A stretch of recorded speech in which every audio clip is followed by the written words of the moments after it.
Breaking news. ಶಾಂತಿ ಭದ್ರತೆಯನ್ನು ಕಾಪಾಡಬೇಕಾಗಿರುವ ಆರಕ್ಷಕರಿಗೆ ತಮ್ಮ ಜೀವಕ್ಕೆ ಭದ್ರತೆ ಇಲ್ಲ.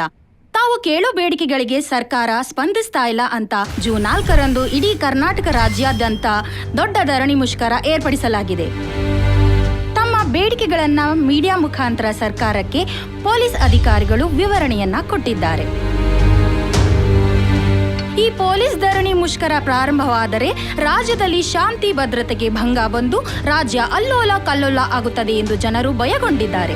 ಪೊಲೀಸ್ ಇಲಾಖೆಯವರು ಕೇಳೋ ಬೇಡಿಕೆಗಳಿಗೆ ನ್ಯಾಯ ಇದೆ, ಆದರೆ ಈ ಮುಷ್ಕರದ ಹಿಂದೆ ಕೆಲವು ದುಷ್ಟ ಶಕ್ತಿಗಳ ಅಟ್ಟಹಾಸ ಇದೆ ಎಂದು ಕೆಲವರು ಆಪಾದಿಸಿದ್ದಾರೆ. ಅದೂ ಅಲ್ಲದೆ ಈ ಮುಷ್ಕರಕ್ಕೆ ಪೊಲೀಸ್ ಡಿಪಾರ್ಟ್ಮೆಂಟ್ನಲ್ಲಿ ರಿಟೈರ್ಡ್ ಆದವರು, ಸಸ್ಪೆಂಡ್ ಆದವರ ಕೈವಾಡ ಇದೆ ಎಂದು ತಿಳಿದು ಬಂದಿದೆ. ಅಯ್ಯಯ್ಯೋ, ಸ್ವರಾಜ್ಯ ಬಂದು 70 ವರ್ಷ ಆಯ್ತು. ನಾನ್ ಕಾಕಿ ಬಟ್ಟೆ ಹಾಕೊಂಡು 30 ವರ್ಷ ಆಯ್ತು. ಈ ಪೊಲೀಸ್ ಸ್ಟ್ರೈಕ್ ಅನ್ನೋದನ್ನ ನಾನ್ ನೋಡೇ ಇಲ್ವಲ್ಲ. ನಾನ್ ಕೇಳೇ ಇಲ್ಲ ಬಸಣ್ಣ. ನಮ್ ಸ್ಟೇಟ್ ಅಲ್ಲಿ ಸ್ಟೂಡೆಂಟ್ಸು, ಲಾಯರ್ಸು, ಡಾಕ್ಟರ್ಸು, ರಾಜಕೀಯ ನಾಯಕರು, ರೈತರು ಯಾರೇ ಸ್ಟ್ರೈಕ್ ಮಾಡ್ಲಿ, ಜನಸಾಮಾನ್ಯರಿಗೆ ತೊಂದರೆ ಆಗದಂಗೆ ನೋಡ್ಕೋಬೇಕಾಗಿರೋ ಡಿಪಾರ್ಟ್ಮೆಂಟ್ ನಮ್ದು. ಅಂತದ್ರಲ್ಲಿ ನಾವೇ ಸ್ಟ್ರೈಕ್ ಮಾಡೋದಾ?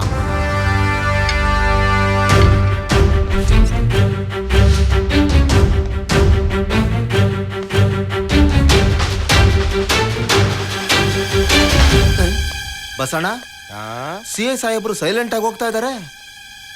ಎಲ್ಲಿ ವೈಲೆಂಟ್ ಆಗ್ತಾರೋ ಏನೋ. ಸರ್, ನಿಮ್ಮ ಹತ್ರ ಸ್ವಲ್ಪ ಪರ್ಸನಲ್ ಆಗಿ ಮಾತಾಡಬೇಕು. ಮುತ್ತು ಸರ್, ಸ್ವಲ್ಪ ಆಚೆ ಇರಿ. ಸರಿ ಸರ್. ಹೇಳಿ ಮಿಸ್ಟರ್ ಭರತ್ ಕುಮಾರ್. ಸರ್, ನೀವೊಂದು 5 ನಿಮಿಷ ನಿಮ್ಮ ಅಧಿಕಾರ ಕುರ್ಚಿಯಿಂದ ಎದ್ದು ನೀವೊಬ್ಬ ಗೃಹ ಮಂತ್ರಿ ಅನ್ನೋ ವಿಷಯನ ಪಕ್ಕಕ್ಕಿಟ್ಟು ಒಬ್ಬ ಸಾಮಾನ್ಯ ಮನುಷ್ಯರಾಗಿ ನಾನು ಹೇಳೋದನ್ನ ಸ್ವಲ್ಪ ಕೇಳಿ sir. What?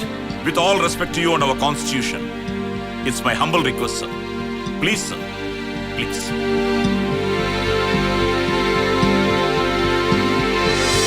Thank you sir. It's okay sir, ಸರ್ಕಾರದ ಕೆಲಸವನ್ನು ದೇವರ ಕೆಲಸವೆಂದು ಭಾವಿಸಿ ಕಾನೂನು ಕಟ್ಟಳೆಯ ನಿಬಂಧನೆಯನ್ನು ಕಡೆಗಣಿಸದೆ ಕರ್ತವ್ಯವನ್ನು ನಿರ್ವಹಿಸುತ್ತೇನೆಂದು ಆತ್ಮಸಾಕ್ಷಿಯಾಗಿ ಪ್ರಮಾಣ ಮಾಡುತ್ತೇನೆ ಎಂದು ಪ್ರಮಾಣ ಮಾಡಿದ 6,200 ಪೊಲೀಸ್ ಆಫೀಸರ್ಸ್, 9,800 ಅಸಿಸ್ಟೆಂಟ್ ಸಬ್ ಇನ್ಸ್ಪೆಕ್ಟರ್ಸ್, 80,000 ಪೊಲೀಸ್ ಕಾನ್ಸ್ಟೇಬಲ್ಸ್ ಪ್ರತಿದಿನ ನೀಟಾಗಿ ಶೇವ್ ಮಾಡಿಕೊಂಡು, ಸ್ಟಿಫ್ ಆಗಿ ಯೂನಿಫಾರ್ಮ್ ಹಾಕೊಂಡು, ಡಿಸಿಗ್ನೇಷನ್ ಬೇರೆ ಆದ್ರೂ PC ನಿಂದ DG ವರೆಗೂ, ಸಿವಿಲ್ ಆಗ್ಲಿ, DAR ಆಗ್ಲಿ, KSRP ಆಗ್ಲಿ, ವೈರ್ಲೆಸ್ ಆಗ್ಲಿ, ಫಿಂಗರ್ ಪ್ರಿಂಟ್ಸ್ ಡಿಪಾರ್ಟ್ಮೆಂಟ್ ಆಗ್ಲಿ, ಸೈಬರ್ ಆಗ್ಲಿ, CCB ಆಗ್ಲಿ, ಪ್ರತಿದಿನ ಪ್ರತಿ ಯೂನಿಟ್ ನಲ್ಲೂ ಕೆಲಸ ಮಾಡ್ತಿರೋ ಪೊಲೀಸ್ಗೆ ಸಿಗ್ತಿರೋ ಗೌರವ ಏನ್ ಸರ್? ಪ್ರೊಫೆಷನಲ್ ಆಗಿ ಡ್ಯೂಟಿಯಲ್ಲಿ ನಾವು ಹಾಕೋ ಪ್ರತಿ ಹೆಜ್ಜೆಲು, ತಗೊಳ್ಳೋ ಪ್ರತಿ ಆಕ್ಷನ್ ನಲ್ಲೂ ಎಲ್ಲ ಆತಂಕಗಳೇ. ಒಬ್ಬ ತಪ್ಪು ಮಾಡಿದ ಕ್ರಿಮಿನಲ್ ನಾವು ಪ್ರಾಣನೂ ಲೆಕ್ಕಿಸದೆ ಅರೆಸ್ಟ್ ಮಾಡಿ ಸ್ಟೇಷನ್ಗೆ ತಂದು ಹಾಕಿದ್ರೆ ಅವನಿಗೆ ಯಾವ ಶಿಕ್ಷೆನೂ ಕೊಡಕ್ಕಾಗಲ್ಲ, ಕೊಡೋ ಅಧಿಕಾರನೂ ಇಲ್ಲ. FIR ಬರಿಬೇಕು, ಕೋರ್ಟ್ಗೆ ಪ್ರೊಡ್ಯೂಸ್ ಮಾಡಬೇಕು, ಕೇಳಿದ್ರೆ ರೂಲ್ಸ್ ಅಂಡ್ ರೆಗ್ಯುಲೇಷನ್ಸ್. ಹೀಗಿರೋವಾಗ ಅವನು ನಮ್ಮವನು, ಅವನ್ನ ಬಿಡ್ಬಿಡಿ ಅಂತ ಫೋನ್ ಕಾಲ್ಸ್ ಬೇರೆ. ಯಾಕೆ ಬಿಡ್ಬೇಕು ಸರ್? ಏರಿಯಾ ಕಾರ್ಪೊರೇಟರೇ ಆಗ್ಲಿ, MLA ಆಗ್ಲಿ, MP ಆಗ್ಲಿ, ಕೊನೆಗೆ ನಿಮ್ಮಂತ ಮಿನಿಸ್ಟ್ರೇ ಆಗ್ಲಿ, ಯಾರೇ ಫೋನ್ ಮಾಡಿದ್ರು ನಮ್ಮನ್ನ ನಿಷ್ಠೆಯಿಂದ ಕೆಲಸ ಮಾಡೋಕೆ ಅವಕಾಶ ಮಾಡ್ಕೊಡಿ ಸರ್. ಒಂದ್ ವೇಳೆ ನನ್ನಂತವರು duty is God, nobody is above law ಅನ್ಕೊಂಡು ಸಿನ್ಸಿಯರ್ ಆಗಿ ನಮ್ಮ ಕರ್ತವ್ಯ ನಿಭಾಯಿಸಿದ್ರೆ ಟ್ರಾನ್ಸ್ಫರು, ಸಸ್ಪೆನ್ಷನ್, ಇದು ಯಾವ ನ್ಯಾಯ ಸರ್? ಈಗ ಪರ್ಸನಲ್ ಲೈಫ್ ಬಂದ್ರೆ ಬೇರೆ ಎಲ್ಲಾ ಡಿಪಾರ್ಟ್ಮೆಂಟ್ಗಳಲ್ಲಿ ಹಬ್ಬ ಗಿಬ್ಬ ಅಂತ ರಜೆಗಳಿರುತ್ತೆ. ಆದ್ರೆ ನಮ್ಮ ಪೊಲೀಸ್ ಡಿಪಾರ್ಟ್ಮೆಂಟ್ 24/7 24 ಗಂಟೆ 365 ದಿನ ಡ್ಯೂಟಿ ಮಾಡ್ತೀವಿ. ಯಾಕೆ? ನಮಗೆ ಹೆಂಡತಿ ಮಕ್ಕಳಿಲ್ವಾ? ನಾವು ಮನುಷ್ಯರಲ್ವಾ? ನಮ್ಮ ಕೊಡೋ ರೇಷನ್ ಆಗ್ಲಿ, ಕ್ವಾರ್ಟರ್ಸ್ ಆಗ್ಲಿ, ಸಂಬಳ ಆಗ್ಲಿ, ಅಲೌನ್ಸಸ್ ಆಗ್ಲಿ, ನಮ್ಮ ಮಕ್ಕಳ ಎಜುಕೇಶನ್ ಆಗ್ಲಿ, ನಮ್ಮ ಕೊಡೋ ಪ್ರಮೋಷನ್ ಆಗ್ಲಿ, ನಮಗೆ ಬರೋ ರಿಟೈರ್ಮೆಂಟ್ ಪೆನ್ಷನ್ ಆಗ್ಲಿ, ಇವೆಲ್ಲದಲ್ಲೂ ಬದಲಾವಣೆ ಆಗ್ಬೇಕು ಅಂತ ನಾವು ಬೇಡ್ಕೊಳ್ಳೋದು ತಪ್ಪಾ ಸರ್? ಪೊಲೀಸ್ ಅಂತ ಹೆಮ್ಮೆಯಿಂದ ಹೇಳ್ಕೊಳ್ಳೋ ನಾವು ಇದನ್ನೆಲ್ಲ ತಡ್ಕೊಳಕ್ ಆಗ್ತಾ ಇಲ್ಲ ಸರ್. ಕ್ಷಣ ಕ್ಷಣಕ್ಕೂ ಕೊರಗ್ತಾ ಇದೀವಿ ಸರ್. ನಮ್ಮ ಸಹನೆನ ಕಳ್ಕೊಂತಾ ಇದೀವಿ ಸರ್. ಕಳ್ಕೊಂಡೆ ಇವತ್ತು ಪೊಲೀಸ್ ಬಂದ್ಗೆ ಕರೆ ನೀಡಿದೀವಿ ಸರ್. ಒಂದು ಸಲ ಯೋಚನೆ ಮಾಡಿ ಸರ್, ನಾವು ನಿಜವಾಗಿ ಸ್ಟ್ರೈಕ್ ಮಾಡಿದ್ರೆ ರಾಜ್ಯದಲ್ಲಿ ಲಾ ಅಂಡ್ ಆರ್ಡರ್ ಡಿಸ್ಟರ್ಬ್ ಆಗುತ್ತೆ. ಬೇಡ ಸರ್, ಆ ಪರಿಸ್ಥಿತಿ ಬರೋದು ಬೇಡ ಸರ್. ಪ್ಲೀಸ್ ಸರ್, ಪ್ಲೀಸ್ ಸಿಸ್ಟಮ್ನ ಬದಲಾಯಿಸಿ ಸರ್. ಅಂದ್ರೆ ನಮ್ಮ ವ್ಯವಸ್ಥೆ ಸರಿ ಇಲ್ವಾ? I want blame the system. I will face the system. I will force the system to create a real police system. Sir, ರಾಜ್ಯದ ರಕ್ಷಣೆಗೋಸ್ಕರ ಹೋರಾಡೋ ನಮ್ಮೆಲ್ಲ ಪೊಲೀಸ್ ಡಿಪಾರ್ಟ್ಮೆಂಟ್ ಪರವಾಗಿ 96,000 ಜನ ಪೊಲೀಸರ ಪ್ರತಿನಿಧಿಯಾಗಿ ನಮ್ಮ ನ್ಯಾಯವಾದ ಬೇಡಿಕೆಗಳನ್ನ ಈಡೇರಿಸಬೇಕು ಅಂತ ನಿಮ್ಮನ್ನ ರಿಕ್ವೆಸ್ಟ್ ಮಾಡ್ಕೊಂತಾ ಇದ್ದೀರಿ ಸರ್. ಮಾಡ್ಲಿಲ್ಲ ಅಂದ್ರೆ ಈ ಸ್ಟ್ರೈಕ್ ಅನಿವಾರ್ಯ. ಮನುಷ್ಯರಾಗಿ ಯೋಚಿಸಿ, ಮಂತ್ರಿಯಾಗಿ ಆದೇಶ ಹೊರಡಿಸಿ.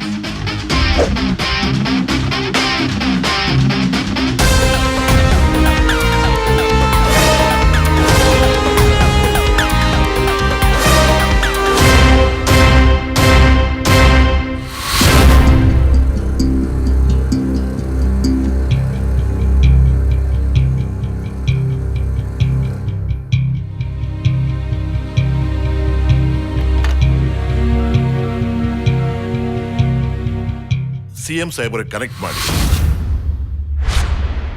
ಈಗ ತಾನೇ ಬಂದ ಸುದ್ದಿ.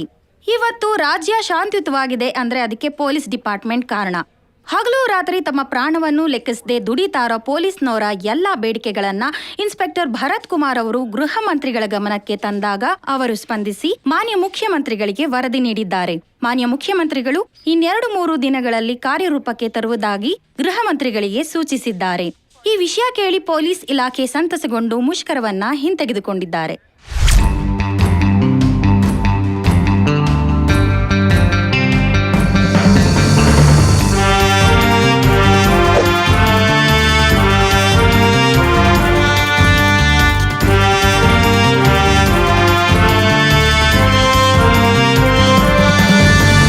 ಪೊಲೀಸ್ರೆ ನೀವು ನಾಡಿನ ನಾಡಿ, ದೇವರೇ ನಿಮ್ಮ ಸಂರಕ್ಷಕನು.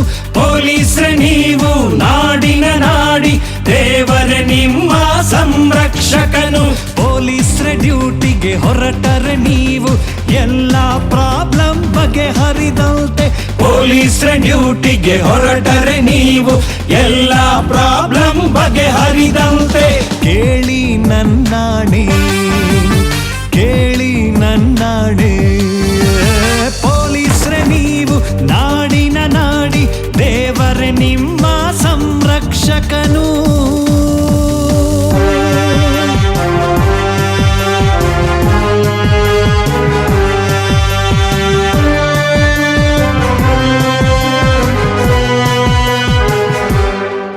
ನಾನು ಹೇಳುವೆನು ನೀವು ಹೇಳಿರಿ, ಜೈ ಜೈ ಜೈ ಜೈ ಪೊಲೀಸ್, ಜೈ ಜೈ ಜೈ ಜೈ ಪೊಲೀಸ್. ನಾನು ಹೇಳುವೆನು ನೀವು ಹೇಳಿರಿ, ಜೈ ಜೈ ಜೈ ಜೈ ಪೊಲೀಸ್, ಜೈ ಜೈ ಜೈ ಜೈ ಪೊಲೀಸ್. ಕೆಲಸದ ಕರೆ ಬಂದು ಯೋಚಿಸದೆ ಹೊರಟೆ ನಿಲ್ತು, ಕೆಲಸದ ಕರೆ ಬಂದು ಯೋಚಿಸದೆ ಹೊರಟೆ ನಿಂತು. ಪೊಲೀಸ್ ಚಿಹ್ನೆ ನಿನ್ನ ಹೆಗ್ಗಳಿಕೆ, ದೇವರೇ ನಿನ್ನ ಸಂರಕ್ಷಕನು. ಜನತೆಯ ರಕ್ಷಣೆ ಹೊಣೆ ಹೊತ್ತ ಪೊಲೀಸ್, ನಾಡಿನ ಘನತೆಗೆ ಗರಿ ನಮ್ಮ ಪೊಲೀಸ್. Police police police. ನಮ್ಮ ತ್ಯಾಗ ಬಲಿದಾನ ತುಂಬಾ ಅಮೂಲ್ಯ, ತುಂಬಾ ಅಮೂಲ್ಯ. ನಮ್ಮ ತ್ಯಾಗ ಬಲಿದಾನ ಇದು ಪುಣ್ಯದ ಕೆಲಸವಯ್ಯ, ಇದು ಪುಣ್ಯದ ಕೆಲಸವಯ್ಯ. ತನ್ನ ದೇಹ ಆರೋಗ್ಯ ಲೆಕ್ಕಿಸದೆ, ಹಬ್ಬ ಹರಿದಿನ ಎನ್ನದೆ, ನಿದ್ದೆ ನೀರು ಎನ್ನದೆ ಸೇವೆ ಮಾಡುವರು. ಕೇಳಿ ನನ್ನಾಣೆ, ಕೇಳಿ ನನ್ನಾಣೆ. ಪೊಲೀಸ್ರೆ ನೀವು ನಾಡಿನ ನಾಡಿ, ದೇವರೇ ನಿಮ್ಮ ಸಂರಕ್ಷಕನು. ಜೈ ಜೈ ಪೊಲೀಸ್, ಜೈ ಜೈ ಪೊಲೀಸ್, ಜೈ ಜೈ ಪೊಲೀಸ್, ಜೈ ಜೈ ಪೊಲೀಸ್.